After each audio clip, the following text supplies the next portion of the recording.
good evening, wherever it is that you're joining us. This is a session called Skills for Growth, Creating a Future-Ready Workforce. I think everybody understands that skills are a fundamental determinant of productivity, of growth potential of an economy. We all would like to have more skills. Everybody should have skills. Those skills should be flexible because the world is a changing world and jobs are changing and we want a future-ready workforce. And it's super cool, but we don't know how to do it. So the question here is really, what are the ideas that people are having to achieve that? I am Ricardo Hausmann. I'm a professor at the Harvard Kennedy School. I'm the founder and director of the Harvard Growth Lab, where we help countries figure out growth strategies. And it's one of the things that we hear when in all the countries we work in is that there are skills shortages, that they want to deal with the skills shortages, but it's not obvious what to do about that once you've identified it. It's not like there's a well-known technology or well-known institutional arrangement through which these things are done. We know that that's the case because when we look internationally, we find some countries, say like Switzerland or Germany, that involve a lot the companies themselves and training the workers themselves and maybe certify that training. So it's a realization that a lot of the things that a company wish the worker knew can only be taught in the context of work in the company, etc. Others rely more on vocational training with some kind of relationship between the vocational institutions and business, so that there's some way of teaching in the classroom what they want people to know at work. But a lot of the things we know cannot be taught in the classroom, and that's why companies typically demand 5 years of experience, 10 years of experience, 15 years of experience, because it's not like we can generate that in the classroom. So it's really a puzzle how to organize yourself to create these skills. And what we have here in the panel is a group of people who have thought hard about this question. And they've thought hard about this question from different angles, from the angle of government and from the angle of business. So I'm going to start first with Soonju Gog, who's the Chief Skill Officer of Skills Future Singapore. Now, we all know Singapore. We all know that Singapore, went from being a low-income country to being the highest income country in the world development statistics. And it happened within 2 generations. It's an amazing transformation story. You might have heard plans that Singapore has about the future. If you had read those plans 20 years ago, you would have had a good excuse to assume that these are, pie in the sky, white elephants, and so on. But the thing is that Singapore delivers. So here we are now with the Chief Skill Officer of Skills Future Singapore, and we want to know how it is that they plan their future needs for skills, how it is that they deliver on the generation of those skills. Thank you, Ricardo. Actually, I'm trying to see whether I can summarize the 57 years of work in a few minutes. Essentially, when we look at a competitive economy, we know very clearly that we need a competitive workforce. And to do so, every few years, when we plan ahead with the private sector in a sectoral basis, we do ask them about which business direction they're going to. Is it going internationalization? Is it going for digitalizations? So the business strategy must be supported by talent and skill strategy. So it is a highly coordinated efforts, private sector, public sectors. So we do have a Future Economy Councils co-chaired by Deputy Prime Minister and private sectors. And they deliberate on this future economy, and then it cascaded down to industry transformation plan. So every industry has an industry transformation plan where part of it is the talent and skills. So once we unveil that talent and skill strategy, it will almost immediately translate it into insights for university, polytechnics, and technical educations to then put in their curriculums And we also look into how the incumbents workforce need to be very quickly reskilled. So one example today is we just formed a Green Skills Council, and the Green Skills Council is going to drive the Singapore Green Plan 2030 so that we can go into the zero emissions. And that required the private sector and the public sector to think through what R&D we need, what kind of business model we need to change, and then what are the workforce reskilling needed. So that translations of unknowing the needs of the business to translating into reskilling has to be at speed and scale. And we do provide job skills insights that we analyze to enterprises, also to the citizens. We also provide cost-free subsidies to enterprises so that they can defray out-of-pocket expenses. On top of that, every Singaporean 25 years and above receive SkillsFuture credits, $500 when they reach 25-year-old, and then again when we do a top-up later on. So we just did a top-up. So this allows us to empower the citizens and the enterprises to take up the reskilling as they need it. So I think this is a quick summary, yeah. Can I ask you, do you have a success story to share with us of something that you did that worked better than you expected? Maybe I can give you an example of our banking and finance sector, because the banking and finance sectors are very much, I would say, threatened by the fintech industry. And a lot of the things that the banks are doing today will not be required tomorrow. Take, for example, checks, clearing of checks. And one of the banks in Singapore called DBS Bank, they know that some part of their operations, the staff will be not required anymore. So they took an effort to plan ahead of time, 3 years to plan ahead of time to say that they need to reskill 1,600 bankers, bank tellers, and also the check clearing officer. And in 3 years, they reskilled them, out of which 1,200 managed to be deployed into other job roles within the bank. 400 joined other banks. So I think it's quite a successful story by the employers took upon themselves to say that, hey, I need to keep my workforce, because in a very tight labor market, once you let go, then it's very difficult to recruit. So they took upon themselves to reskill the workforce ahead of time, and they help them transit as the business transit. Very, very interesting. Let me go now to Commissioner Nicolas Schmit. He's the Commissioner for Jobs and Social Rights of the European Commission. Some countries struggle with dealing with one country. You have to struggle dealing with 27 countries, and hopefully going on to 30 plus, right? Once you accept Ukraine, Albania, and Macedonia. But it's very clear what the goals are. We don't know what are the tools and the instruments to achieve those goals. So what's the strategy of the European Union to be able to assure that its citizens have good jobs? Well, first, I would recommend all the member states go to Singapore and be a bit inspired. I think, because what we are proposing, by the way, is not so far away from what you are concretely doing. But you know, the Commission, we can just give good advices, we can give money, we can call on member states to do things, but then at the end, it's member states that decide. So that's a bit the difference between a state and the Commission, who has to coordinate and help member states to find the right path. But I think there is an awareness in Europe that first we need to relaunch our growth model because of technology, because of competition worldwide, because of new constraints, and because of demographics also. Europe has also a very hard demographic evolution, which is, obliging us to invest more in productivity, because that's the only way how we can cope with this issue. So what we are doing is now to say, okay, we have to skill.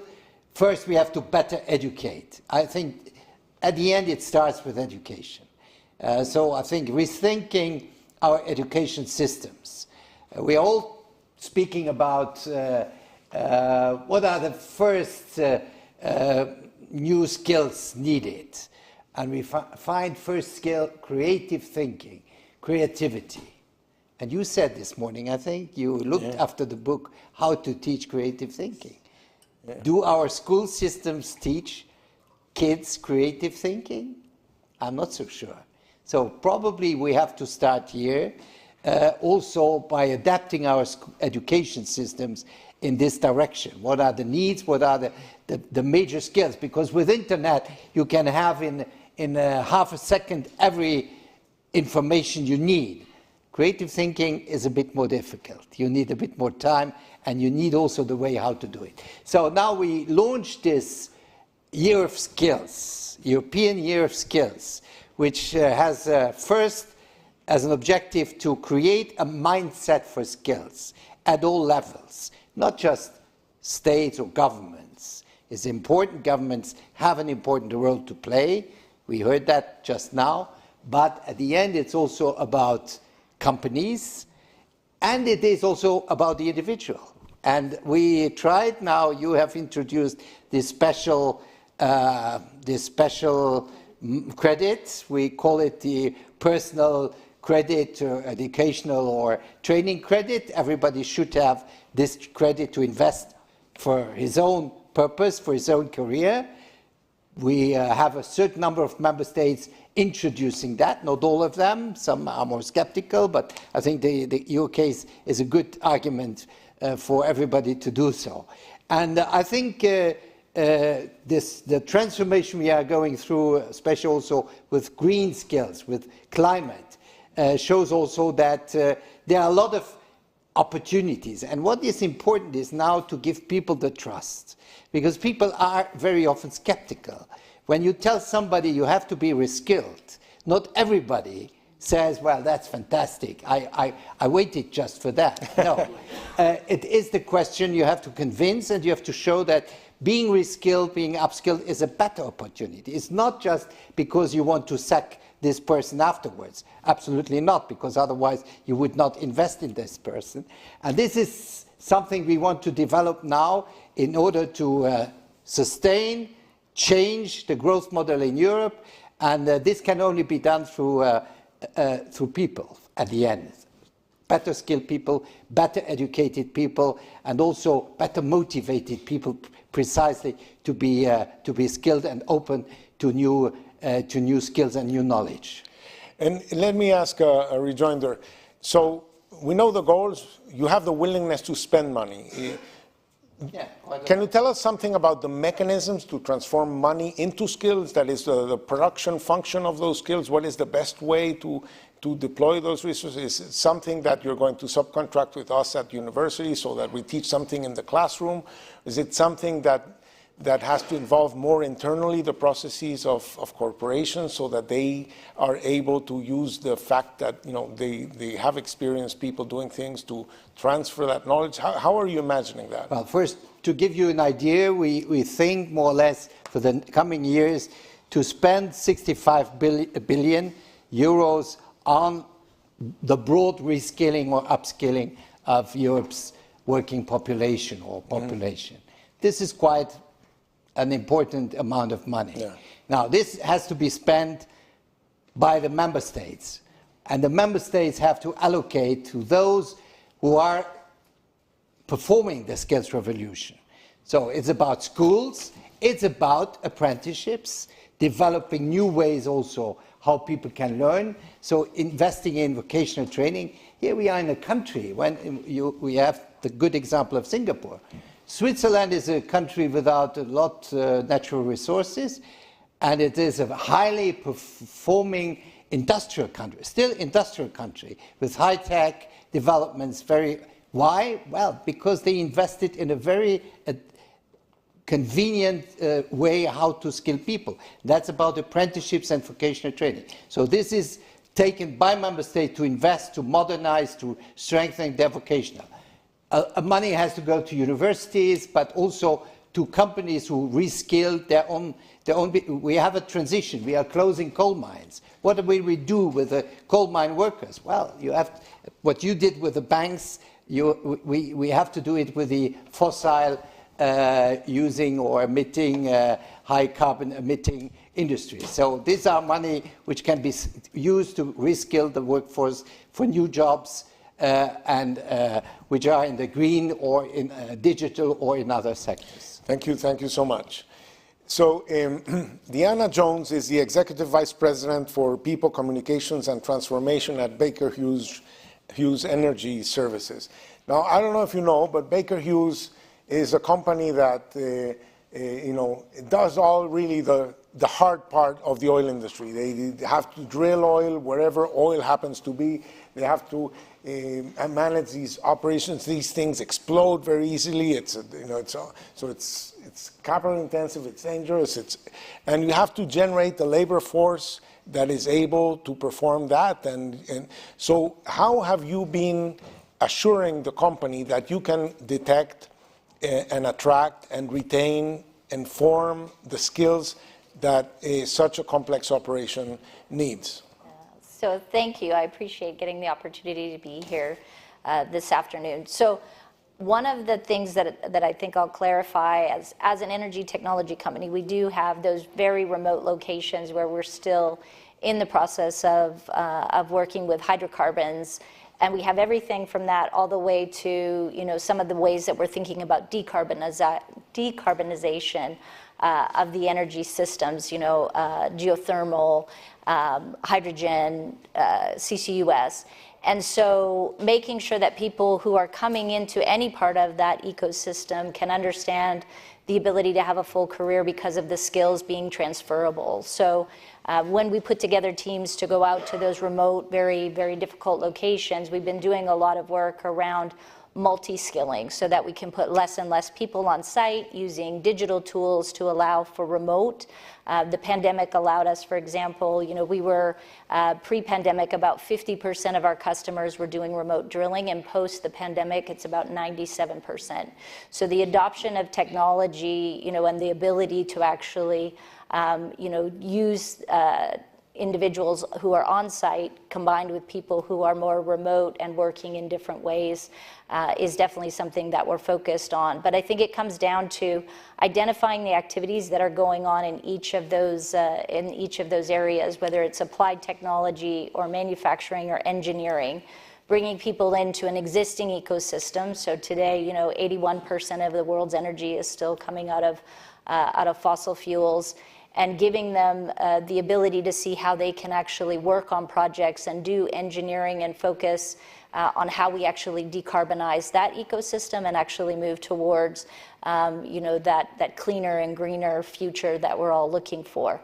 And that transition and allowing for us to say, how do I see the number of people who have chemistry or biological sciences in their background, maybe even before they came into the industry, they did something in school. And then I think partnering with educational institutions for that continuous skilling, I'll call it, not necessarily reskilling or multi-skilling, but continuous skilling and continuous learning being just such a fundamental part of how we see the future going forward.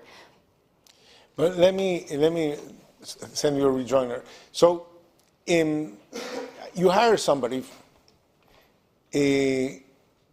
What percentage of jobs at your organization can be performed by somebody you just hired, vis-a-vis somebody with 2 years of experience, 5 years of experience, 10 years of experience, and how and to what extent do you plan their experience so that in the process they accumulate the skills that you need for a person that needs to have 10 years of experience? Yeah, so very few. So we are partnering more, I would say, with community colleges, with universities, to make sure that the skills are as applicable as possible. But when you enter into a company like Baker Hughes, if you're coming straight from college or from secondary education, you probably are spending somewhere between a year to 36 months to actually skill up to be fully qualified to do those jobs. And we look at that competency baseline for what types of jobs you can do, back to the safety sensitive nature of a lot of the work that we do.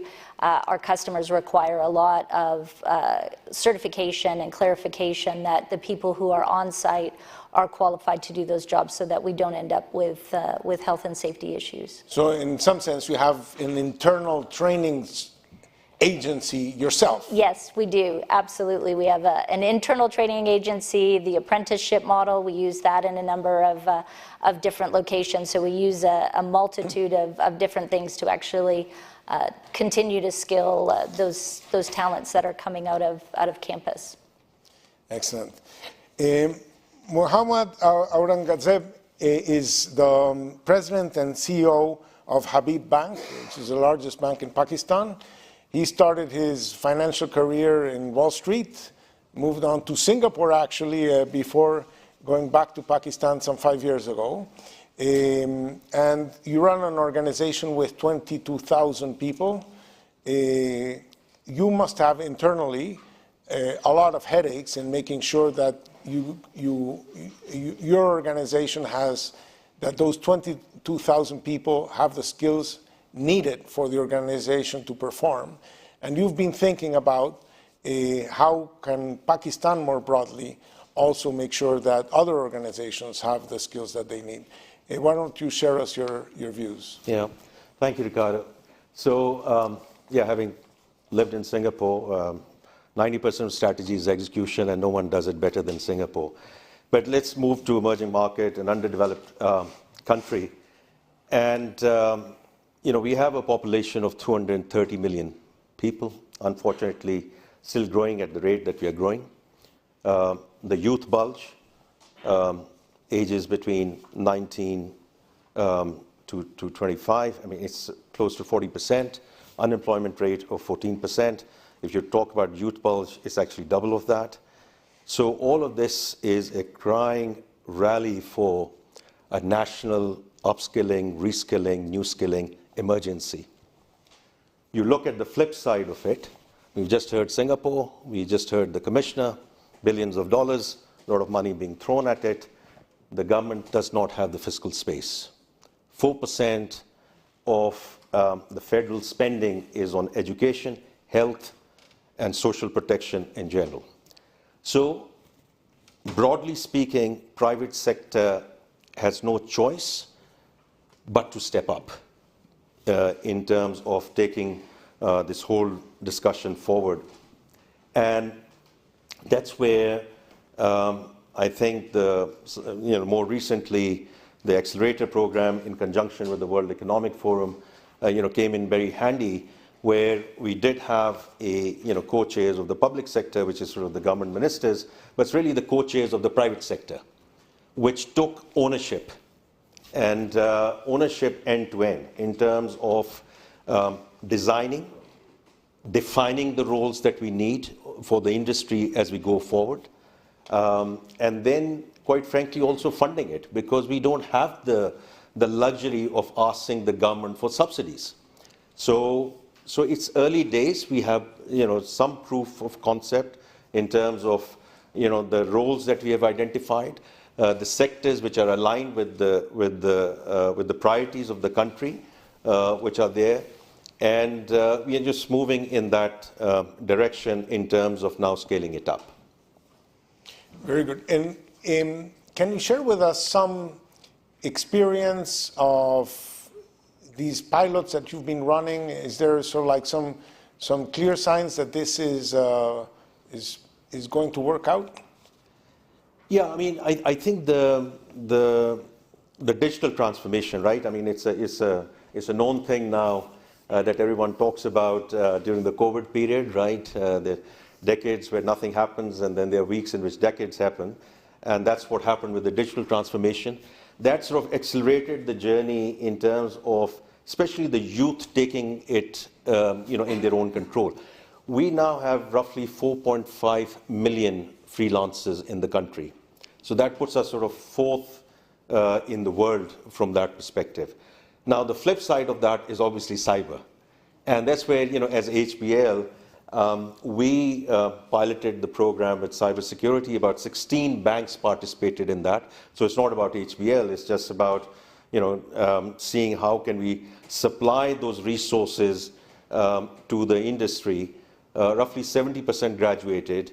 And when they graduated, we saw an increase of roughly 25% in their salaries and wages post that pilot. But the real now challenge, Ricardo, is how do we scale it up? And that's where we are. Very, very interesting. So in 2016, Britain voted for Brexit. The U.S. voted for Trump. The idea was, no jobs, bad jobs. We need more jobs, and the whole world started to respond to that sort of like signal from the voters that there was a jobs problem. Fast forward to at least, I don't know, February 23rd of last year, the day before the Ukrainian war started, and the conversation, at least in the developed world, was there are no workers. There are plenty of jobs. There are twice as many vacancies as there are people looking for work in the U.S. So now it's not a question of how can we generate jobs for people who are desperate to work. It's how can companies secure themselves the staff that they need? How can they retain them? How can they assure that there will be enough people to hire for them to run? Let me reflect, Mrs. Gog, from the point of view of Singapore. In which of these two worlds are you currently, and how does that inform your skill strategy? Yeah, I think we certainly are in an extremely tight labor market situations. Our employment is full employment, and in fact, our older workforce, they are 55 and above, have one of the highest employment rate. So we almost have no space left to squeeze any more workforce. So I think moving forward is really about, as you mentioned, and the Commission mentions about, then is the economic growth continue to require labor-injected growth, or we need another model? So I think we have to balance between which part of the work required workforce, which part of the work we really think that we can automate so that we can make best use of the people, and think through whether there are certain work that we can do without. So I think we are thinking through very, very consciously about, of course, one part is having the foreign talent coming into Singapore, but which part of the foreign talent we really needed to help boost our skills stock. So these are something that we have to calibrate quite carefully. So it's about a balancing act of keeping good job for Singaporeans, and then augmented with foreign talent, at the same time as to push for automations and digitalizations. I think that's kind of summarize currently where we are. The Commissioner Schmidt, on the same topic, do you think that the motivation within the European Union is associated with workers fearing not having jobs, workers fearing disruption over the course of their lifetime, or is it firms fearing that they may not have access to workers? Well, I think at this very moment, it's probably more now the fear of companies not finding the right skilled people. But at the same time, there are also still in a certain number of member states employment issues. And at the same time, shortages. This is coming together. So it's, I do not want to mention countries, but we have in some member states still very high youth unemployment. And at the same time, when you talk to business people, well, they complain about shortages. So there's a huge mismatch. That's why it is so important now to invest in the right skills policies, to bring this people excluded from the labor market into the labor market. Same thing applies to women. We still have in some countries very low participation of women in labor market. So there are still reserves, and there is probably a fear also of workers that if these technological developments and disruptions go on, that it might also affect them, and it affects them because we have some sectors going through a total change, like automotive, going from the combustion engine to electric engine, which means that you need more or less 1/3 less workforce to produce an electric car. So this is something which is there, and that's why we have to give people this perspective. There are jobs, they might be different, but we give you the possibility to be reskilled, to be upskilled, and to change your job. This is not a catastrophe, this can be even an opportunity. So this is how you have, we try to manage this transition, because we are in a period of major transitions. Thank you very much. Diana, you have been in the industry for a long time. You were at Marathon Oil, you were at Schlumberger, you've been all over the place. In that period of your experience, technology has changed enormously in the industry. How would you characterize the present vis-a-vis, say, the recent past? Now there's tightness in the labor market. How is your job different from your job in previous years? So a lot has changed in that period of time. I've been in the industry a lot longer than I'd like to admit at times. To me, I think you can't get away from digital transformation in the way that actually, I would say, intelligent machines have completely changed the work. And so the fear associated with, does that displace my job or does it change my job? That's certainly something that we deal a lot with. And I think job security has become, one of the top things that workers are looking for in this moment is how do I secure good employment over a long period of time, and ideally with the same employer if I can, because once I know and understand how to work in an ecosystem, I want to continue to work with those people and to be able to, deliver value. But the other thing that I think has really changed is the sentiment around the industry and the need for us to get to net zero. And so, Baker Hughes was one of the first energy companies that took a net zero target. We have a roadmap and a plan, and we show our employees, on an annual basis how we're making progress. We involve and engage them in that sustainability path. And to me, that purpose-led piece is a big part of what will attract or retain workers in the environment. But for me, then the third thing that I would say that's been the hardest is really some of the vocational roles. Whether that's something as simple as a truck driver.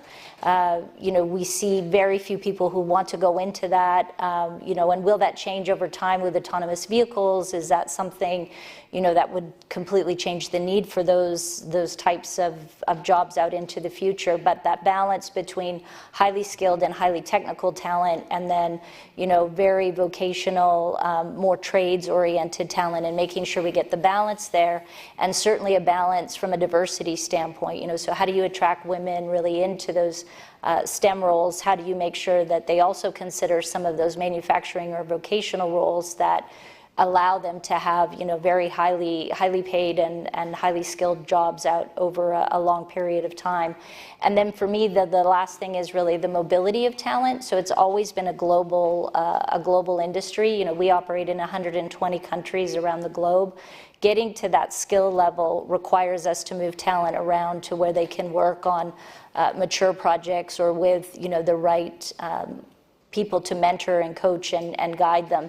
And so, working with governments and making sure that we can provide that mobility for the purposes of training and development is absolutely essential to being able to continue to move the workforce forward. That was the same back then, and it's the same today, maybe with more intensity because of the need to develop a workforce really around the globe for all of the projects that will come as we reposition the energy infrastructure.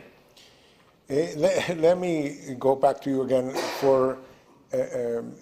I've been doing a lot of work on migration as a solution to skills shortages and to talent. There's a competition for global talent, and the bulk of the developing countries in the world have very, very restrictive immigration policies that are biased against high-skill immigration.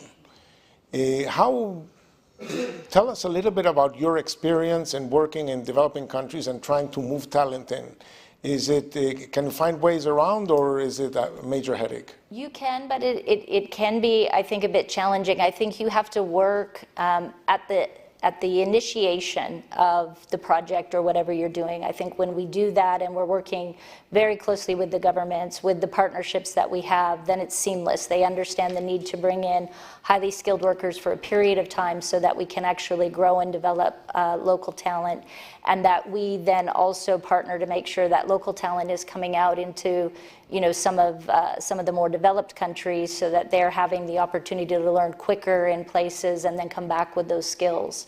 But it's not always easy, and I think you have to outline the whole plan and really work together. Like I say, I don't think it's just the expatriation of highly skilled talent. I do think there's a commitment from companies who are working and operating globally to say, how can I migrate talent from developing countries so that we can accelerate their growth and development, so they can come back and lead those projects or lead those operations in country. Mohamed Aurangzeb, you have partnered with the World Economic Forum in creating a skills accelerator in Pakistan. What is the nature of that partnership, and how do you see its future? Yeah. So before I come to that, if you don't mind, I'll just mention just a couple of things around what Diana and Commissioner just mentioned around the ecosystem. So while the skilling and reskilling is very important, the ecosystem, even when in terms of attracting talent and retaining talent.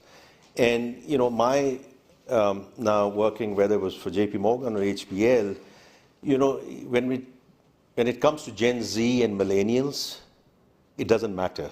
This is a global population. When we talk about technology and technological transformation, those days are gone when you say, you do this, you do this, you do this, and then you become a managing director, and that's nirvana. That's gone. That's gone, right? So they want to have exciting things in life, and they want to have to work or would like to work for a purposeful organization, right? And that's the linkage back into the World Economic Forum, right? And into the accelerators that we are working with. So I think as I said, what we have done with WF so far is it is a public-private partnership. But where, from my perspective, it's really the private sector which has taken and has to take destiny on our own hands back in the country. And as I said, the unique thing about what we are doing is end-to-end ownership, starting from design to operational effectiveness and going forward, scaling it up. And that's where we are looking forward to working with World Economic Forum through this accelerator to scale it up. Very good. So let me now go to the floor for some questions that you might have. There's a prize for whoever is most daring to start. Yes, over there. My name is Mike. One second, let's wait for the microphone. Thank you. My name is Mike Mansfield. I work for ProAge, it's a charity focused on age inclusion in the workplace. And we know that if an older worker loses their job, they often find it more difficult to find a new job.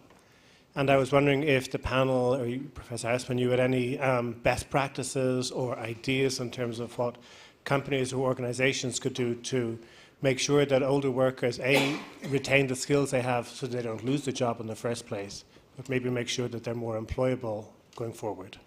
Okay, I'm going to hold that question to get a couple of more questions, but let's remember ourselves the question of older workers who lose their job or who rotate out. Yes, second question here. Hi, my name is Projal Khatak. I run a generative AI startup headquartered in Singapore, actually, but we're a global software company. My question was actually more for Mohamed Aurangzeb around, as you see more jobs in places like Pakistan being export jobs in the tech sector, you said, I think 4 million freelancers, a lot of them work for companies globally. We've hired developers in Pakistan too. How do you think that impacts the banking sector and financial services, and what we need to do for workers that might be employed by employers overseas versus employers at home? And I think from a Singapore context too, that's one thing we've seen Singapore companies do is instead of bringing talent in, we've been able to create a global HQ in Singapore and then hire talent in more regional locations around. So, very good. Is there a last question before? So I'm going to turn to the panel. Let's start with Ms. Gog. Sure. I think the questions on the mature worker, older worker or mature worker is a very important one because the whole world, if you notice that the whole workforce is aging. It depends on who is in the super age society. Everybody will catch up sooner or later. So it is very important to start thinking about the workplaces. How can they keep the experienced workforce, and how do they allocate and assign job or task to them? May not be a full-time job because the mature workforce may not want to be a full-time if they are financially stable. So I think the current O and the future O has to be considered carefully, think through the longer-term policy concern. In Singapore, when we look at workforce planning, we do focus on which industry has the highest percentage of older workforce, and to what extent can we support a company to redesign jobs at the workplace so that we can keep as many of them as possible, because the aged, if they are socially engaged, they tend to be more healthy. So I think this is a very important question. I think tomorrow there is a sessions that talk about the longevity economy, and something that we can pick it up. And I like your question as well, because today, to be honest, talents are boundaryless. We can't control at all who recruits who and use who at which country. So in Singapore, we are very mindful that a lot of the startup, maybe like yourself, set up a company HQ in Singapore because they have advantage of the brand and the kind of outreach. But the back end, the hinterland workforce is not in Singapore because we just don't have enough warm body. So they go to Vietnam, India, Pakistan, everywhere. So to a large extent, companies are already doing that, distributed talent across the world, and they don't even need to get a permission to get a work pass to come in to work. But to us, it's a very interesting phenomenon, because then the global skills network is something that we need to focus on to see how we can help each other scale up accordingly. Thanks. Commissioner. Well, on the aging issue, I think this is very important. And as you said, the whole workforce is aging. So we have to adapt to this situation. And I think that this means also that we have to look differently at the career path. First element is you have to keep people in good shape. This is the health issue, that work should not finally destroy your health. So working conditions become more and more important, because we are living in a period where work becomes rarer. We are in a shortage, so we have to invest more in a good shape of work. The second one is investing in people during their whole working life. And this practice to say, well, this person is 50, why should we still invest in this person?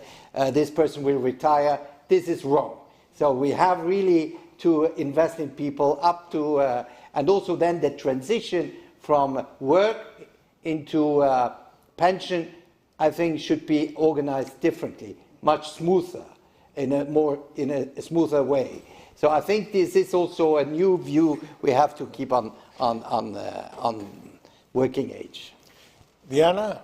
Yeah, I think the mature workers, to me, there's a couple of things, that we try to do, make sure that everyone has access to any of the skills programs that we have. So, a lot of our programs and the learning is available online now, and anyone can go in and they can sort of look at their own profile and see the skills that they want to keep doing, so that we allow it to be more led by the individual versus by the business. But I would completely agree with the transition into retirement and managing that differently. I've long been curious about the flexibility maybe that you transition into retirement, and that flexibility actually providing a framework by which we could do a better job of flexibility at all ages, for families and that type of thing. So I think there's something there around the how we work and how we create flexibility and how that allows us to balance the mature workforce as well as the needs of families and parents through their work as well. Thank you. Mohammed. Yeah, just quick one. I would just answer the first question, not only in the context of aging workers, but women. And while it's a done deal in the first one, in Pakistan and HBL, we have called a program called WAPSI, which means for women who leave and are women leaders and women staff who leave for raising family, to give them the optionality to come back when they are ready to do that. And I think it is the right way forward. And we have seen that already in the context of diversity numbers going up to 22% in our workforce today. Coming back to your question, I don't see it as a zero-sum game. People who find the right opportunities in the network, they should absolutely go. At the same time, we see especially Middle Eastern banks coming in, offshoring their roles into Pakistan and creating the job opportunities in the country as well. Mashriq, which comes to mind from that context. Thank you. Thank you very much. We're out of time. This has been a panel where I have learned a lot. We've seen how people are, we know what the goals are. We want a skilled labor force that has meaningful work, that is flexible and so on. It's just hard to get there, and there are very interesting initiatives on the corporate level, at the national level, at the European level, on how to make that happen. So thank you all very much, and thank you.